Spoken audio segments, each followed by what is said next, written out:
21 मई 1991 भारत के इतिहास की एक ऐसी रात जिसे कोई नहीं भूल सकता। पूरा देश चुनावी रैलियों से गुलजार था, लेकिन उस शोर के बीच एक खामोश साजिश अपनी आखिरी सांसें ले रही थी। यह साजिश भारत में नहीं, बल्कि समुद्र पार श्रीलंका के घने जंगलों में रची गई थी। एक पल, बस एक पल, एक धमाका, जिसके बाद धुआं, चीखें, खून और सन्नाटा छा गया। किसी ने कल्पना भी नहीं की थी कि एक साधारण सी दिखने वाली लड़की दुनिया के सबसे शक्तिशाली नेताओं में गिने जाने वाले राजीव गांधी की इतनी बेरहमी से जान ले लेगी। लेकिन सवाल आज भी बना हुआ है, उस रात सुरक्षा व्यवस्था में कहाँ चूक हुई? मौत बनकर सामने आया। वह मुस्कुराता हुआ चेहरा किसका था? वह कैमरा क्या देख रहा था जिसने दुनिया के सामने हथियारों की पहचान उजागर कर दी? और वे आखिरी 30 सेकंड, जब मौत धीरे धीरे कदम दर कदम उनके सामने खड़ी हो गई। आज हम उस साजिश के हर पन्ने, हर झूठ, हर राज्य को उजागर करेंगे। एक ऐसी कहानी जो आपके रोंगटे खड़े कर देगी और आप वीडियो का एक भी सेकंड मिस नहीं करेंगे। कहानी की शुरुआत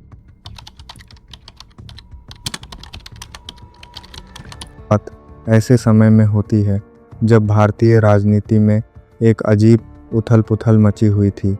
साल 1991 था और देश में आम चुनाव हो रहे थे। हर जगह रैलियां हो रही थी और देश के सबसे युवा प्रधानमंत्री राजीव गांधी सत्ता में वापसी के लिए जी तोड़ कोशिश कर रहे थे। लेकिन उन्हें जरा भी अंदाज़ा नहीं था कि उनकी मृत्यु की तारीख पहले ही तय हो चुकी थी, और वह भी उसी संगठन द्वारा जिसे भारत ने कभी मदद का हाथ बढ़ाया था। जी हाँ, हम बात कर रहे हैं एलटीटी की, श्रीलंका के निर्दयी टाइगर्स की, जो अपने दुश्मनों को कभी माफ़ न करने के लिए जाने जाते थे। जाफना के घने जंगलों में बैठे एलटीटी के सर्वोच्च कमांडर प्रभाकरण बेहद भयभीत थे। उन्हें डर था कि अगर राजीव गांधी सत्ता में वापस आए तो भारतीय शांति सेना आईपीकेएफ को फिर से श्रीलंका भेजा जाएगा। 1980 के दशक में जब भारतीय सेना वहां थी, तब एलटीटी को भारी नुकसान हुआ था और प्रभाकरण नहीं चाहते थे कि इतिहास खुद को दोहराए। कहते हैं कि अगर सांप को उकसाया जाए तो वह काट लेता है। प्रभाकरण ने अपने सबसे भरोसेमंद लोगों को बुलाया और एक फरमान जारी किया जिससे एक भयानक साजिश की शुरुआत हुई। उन्होंने साफ तौर पर कहा कि राजीव गांधी का प्रधानमंत्री के रूप में दोबारा चुना जाना एलटीटी के अंत का संकेत है, इसीलिए उनकी मृत्यु आवश्यक है। यह मिशन कोई साधारण मिशन नहीं था, यह एक आत्मघाती मिशन था। इसके लिए ऐसे लोगों की आवश्यकता थी जो अपनी जान जोखिम में डालने से पहले एक पल भी न सोएं। यहीं से साजिश का मुख्य पात्र सामने आता है, जिसे दुनिया बाद में एक आंख वाला या शिवसन के नाम से जानेगी। शिवसन, जिसका असली नाम रघुवरन था, एक धूर्त व्यक्ति था। वह जानता था कि राजीव गांधी तक पहुंचना एक असंभव कार्य होगा, क्योंकि वह देश में सबसे अधिक सुरक्षित व्यक्ति थे। उनकी सुरक्षा में सेंध लगाना असंभव था। लेकिन शिवसन ने एक योजना बनाई, एक ऐसी योजना जिसमें हथियारों की नहीं, छल का इस्तेमाल किया गया था। उसने तय किया कि वह राजीव गांधी को मारने के लिए बंदूक या स्नाइपर का इस्तेमाल नहीं करेगा, बल्कि एक मानव बम का इस्तेमाल करेगा। एक ऐसा बम जो चलता फिरता रहे और किसी को शक न हो। उसने इस काम के लिए महिलाओं को चुना, क्योंकि भारत में महिलाओं की तलाशी बहुत ही नरमी से ली जाती है और उच्च पदस्थ राजनेताओं के पैर छूना एक आम परंपरा है। योजना तैयार हो गई। तमिलनाडु के तट पर एक नाव चुपचाप आकर रुकी। पुरुषों का एक समूह नाव से उतरा। उनके चेहरे एक अजीब सी खामोशी से भरे हुए थे। उन्होंने भारतीय धरती पर कदम रखा था और उनका एकमात्र उद्देश्य राजीव गांधी की हत्या करना था। वे आम शरणार्थियों की तरह भीड़ में घुल मिल गए। पकड़े जाने से बचना ही उनका मकसद था। वे जानते थे कि एक छोटी सी गलती भी उनके पूरे मिशन को बर्बाद कर सकती है। उन्होंने चेन्नई में अपना अड्डा बनाया और स्थानीय लोगों को अपने जाल में फंसाना शुरू कर दिया। उन्हें स्थानीय समर्थन की ज़रूरत थी और इसके लिए उन्होंने नलिनी नाम की एक भारतीय महिला को अपने जाल में फंसाया। नलिनी को ज़रा भी अंदाज़ा नहीं था कि वह किस जाल में फंसने वाली है। धीरे धीरे मौत की सामग्रियां इकट्ठा होने लगी। साजिश अब अपने दूसरे चरण में थी। शिवरासन ने अपनी टीम बना ली थी। इस टीम का सबसे अहम सदस्य धनु था। धनु एलटीटीई का कट्टर समर्थक था जो नफरत से भरा हुआ था। उसे मानव बम के रूप में चुना गया। सुबह बैकअप के लिए उसके साथ थी, लेकिन सबसे बड़ी चुनौती बम को छिपाना और सुरक्षा से बचना था। इसके लिए एक खास डेनिम बेल्ट तैयार की गई थी। यह कोई साधारण बेल्ट नहीं थी। इसमें 6 ग्रेनेड थे, जिनमें से प्रत्येक में 80 ग्राम RDX भरा हुआ था। RDX एक ऐसा विस्फोटक है जो लोहे को मोम की तरह पिघला सकता है।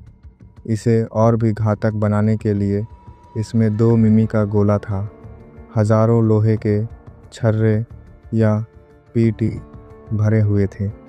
इरादा साफ था, विस्फोट होने पर ये छर्रे गोलियों की रफ्तार से फटेंगे और आसपास खड़े किसी भी व्यक्ति को टुकड़े टुकड़े कर देंगे।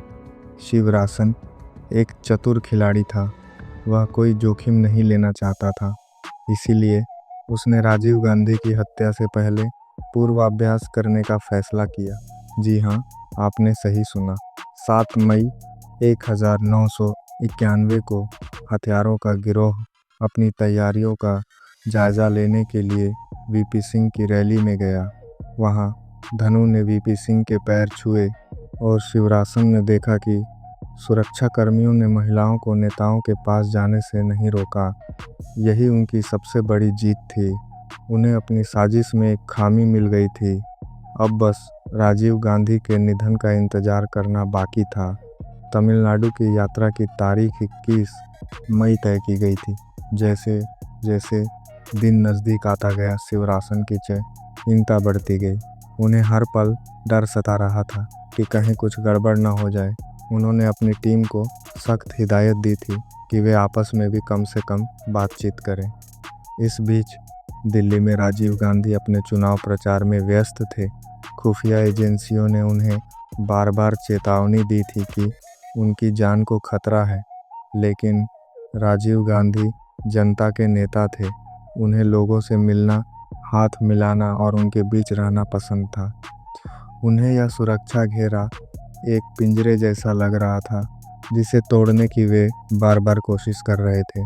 शायद शिवरासन इसी बात का फ़ायदा उठाना चाहते थे। 21 मई की सुबह नई उम्मीदों के साथ आई, लेकिन किसे पता था कि ढलते सूरज के साथ एक युग का अंत हो जाएगा। उस दिन राजीव गांधी को विशाखापत्तनम से चेन्नई के लिए उड़ान भरनी थी, लेकिन किस्मत को यही मंजूर था कि उनके विमान में तकनीकी खराबी आ गई। उन्हें वहीं रुकना पड़ा। अगर विमान ठीक न हुआ होता तो इतिहास कुछ और होता, लेकिन कुछ ही देर बाद विमान ठीक हो गया और वे चेन्नई के लिए रवाना हो गए। इसी बीच चेन्नई में शिवरासन, धनु और शुभा पूरी तरह तैयार थे। धनु ने अपनी कुर्ती के नीचे अपनी डेथ बेल्ट पहनी हुई थी। उसने उसके ऊपर नारंगी और हरे रंग का सलवार कमीज पहना था ताकि उसकी बेल्ट दिखाई न दे। उसने जानबूझकर चश्मा लगाया था ताकि वह एक पढ़ी लिखी और मासूम लड़की लगे और पुलिस को शक न हो। शिवरासन ने भी पत्रकार का वेश बनाया हुआ था। उसके साथ हरिबाबू नाम का एक फोटोग्राफर था, जिसे जरा भी अंदाज़ा नहीं था कि वह अपनी ही मौत की तस्वीर खींचने वाला है। हरिबाबू को सिर्फ इतना बताया गया था कि उसे राजीव गांधी की तस्वीर खींचनी है। शाम तक पूरा समूह श्री रामबुदुर के लिए बस में सवार हुई। धनु बस में बैठी एकदम शांत थी। उसके चेहरे पर मौत का कोई डर नहीं था। वह जानती थी कि आज रात वह खुद को उड़ा लेगी, लेकिन साथ ही उस व्यक्ति को भी अपने साथ ले जाएगी जिसे वह अपना सबसे बड़ा दुश्मन मानती थी। 21 मई की शाम को श्री रामबुदुर में असामान्य रूप से उमस और गर्मी थी। रैली चेन्नई से लगभग 40 किलोमीटर दूर एक पुराने मंदिर के मैदान में होनी थी। भीड़ जमा होने लगी थी। लोग अपने प्रिय नेता की एक झलक पाने के लिए बेताब थे। मंच तैयार था और लाउडस्पीकरों पर देशभक्ति के गीत बज रहे थे। लेकिन भीड़ में कुछ ऐसे भी थे जो सिर्फ तबाही देखने आए थे। शिवरासन और उनकी टीम वहां पहुंची। उन्होंने देखा कि सुरक्षा व्यवस्था बहुत ढीली थी।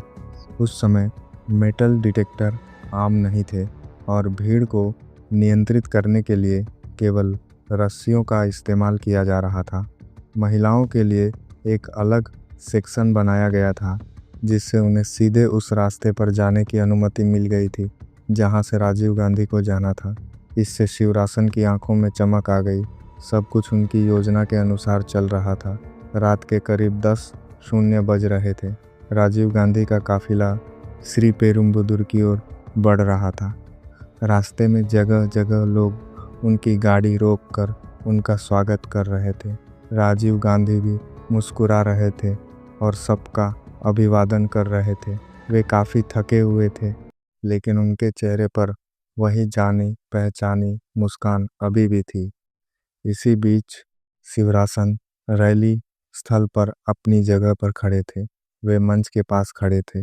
धनु और सुबह भीड़ में मौजूद महिलाओं के बीच खड़ी थीं। हरिबाबू अपने कैमरे के साथ तैयार थे। वे शिवरासन के इशारे का इंतजार कर रहे थे। तभी एक अजीब घटना घटी। वहां एक महिला सब इंस्पेक्टर अनुसुईया खड़ी थी। उनकी नज़र धनु पर पड़ी। धनु के खड़े होने का तरीका उन्हें अजीब लगा। वे धनु के पास गईं और उसने उससे पूछा, तुम वहाँ क्यों खड़े हो? उस पल शिवरासन का दिल थम गया होगा। अगर अनुसुईया ने धनु की तलाशी ली होती तो बेल्ट मिल जाती और साजिश नाकाम हो जाती। लेकिन तभी एक और महिला आई और बोली, यह मेरी बेटी है। यह राजीव जी को माला पहनाना चाहती है। अनुसुईया वहां से हट गई। भाग्य का यह खेल देखिए। मौत दरवाजे पर खड़ी थी और अंदर आने का रास्ता ढूंढ लिया। 10:30 बज रहे थे। अचानक शोर बढ़ गया। सायरन बजने लगे। राजीव गांधी आ गए थे। जैसे ही वे कार से उतरे, भीड़ ने उन्हें घेर लिया। जिंदाबाद के नारे लगने लगे। आतिशबाजी शुरू हो गई। इस शोर में किसी को अंदाजा नहीं था कि असली धमाका अभी बाकी है। राजीव गांधी धीरे धीरे मंच की ओर बढ़ रहे थे। वे लाल कालीन पर चल रहे थे। लोग उन्हें माला पहना रहे थे और शॉल लहरा रहे थे। शिवरासन ने दूर से धनु को इशारा किया। यही मिशन को अंजाम देने का संकेत था। धनु भीड़ को चीरते हुए आगे बढ़ी। उसके हाथ में चंदन की माला थी। वह एकदम शांत थी। उसके कदम स्थिर थे। तो दोस्तों, अगर आपको यह वीडियो पसंद आया तो कृपया हमारे चैनल को सब्सक्राइब करें। चलिए आगे बढ़ते हैं। रात के 10:10 बज रहे थे। राजीव गांधी लाल कालीन पर चलते हुए मंच की ओर बढ़ रहे थे। उन्होंने पुरुषों का भाग छोड़कर महिलाओं के भाग की ओर रुख किया। वहाँ कई महिलाएं और बच्चे खड़े थे। भीड़ में कोकिला नाम की एक छोटी बच्ची हिंदी कविता सुनाने के लिए तैयार खड़ी थी। राजीव गांधी रुक गए और बड़े प्यार से उसकी कविता सुनी। उन्होंने बच्ची के सिर पर हाथ फेरा। यह उनके जीवन का आखिरी पल था जब उन्होंने किसी बच्ची को इतना प्यार किया। फिर वे आगे बढ़ गए। तभी चंदन की माला पकड़े धनु उनके सामने प्रकट हुई। एक महिला पुलिस कांस्टेबल ने धनु को रोकने की कोशिश की। धनु ने उसे पीछे धकेल दिया, लेकिन राजीव गांधी ने उसे रोककर रास्ता देने को कहा। ये शब्द राजीव गांधी के अंतिम शब्द साबित हुए। उन्होंने स्वयं अपनी मृत्यु को न्योता दिया था। उन्हें लगा कि यह कोई साधारण भक्त है जो श्रद्धांजलि अर्पित करने आई है। धनु आगे बढ़ी और राजीव गांधी आंधी के गले में माला पहना दी। फिर वह उनके पैर छूने के लिए झुकी। वह एक ऐसा क्षण था जब मानो समय थम गया हो। राजीव गांधी ने उसे उठाने या आशीर्वाद देने के लिए थोड़ा सा झुके। ठीक उसी क्षण धनु ने उनकी बेल्ट का बटन दबा दिया। एक तेज रोशनी चमकी, मानो एक साथ हजारों बिजली गिरी हो। और फिर 10:21 बजे एक जोरदार धमाका हुआ और सब कुछ समाप्त हो गया। धमाका इतना शक्तिशाली था कि पास खड़े लोगों के शरीर टुकड़े टुकड़े हो गए। धुएं का एक विशाल बादल उठा और चारों ओर अंधेरा छा गया। धमाके की आवाज़ मीलों दूर तक सुनाई दी।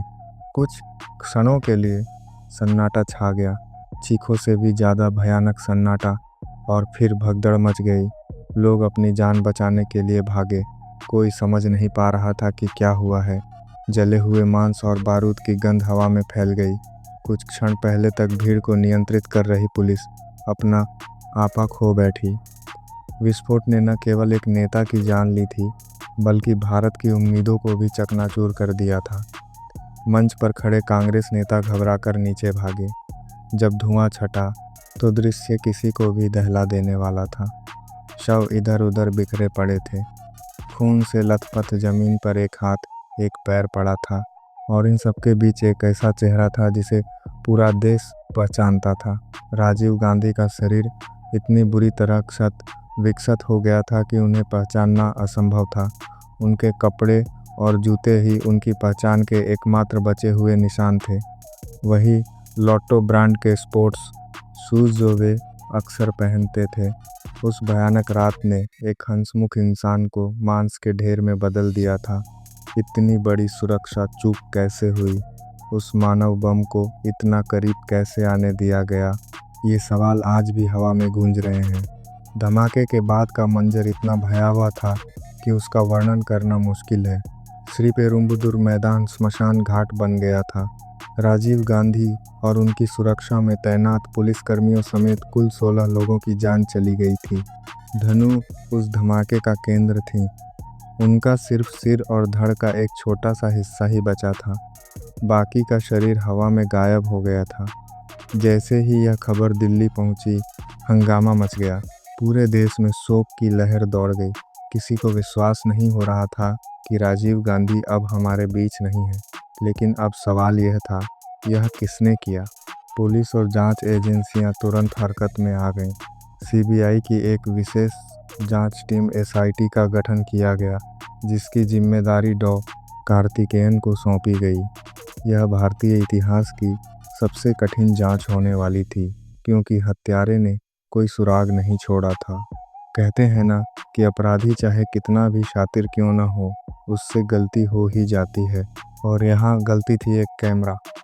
जब फॉरेंसिक विशेषज्ञ घटनास्थल की जांच कर रहे थे, तो उन्हें एक शव के पास कैमरा मिला।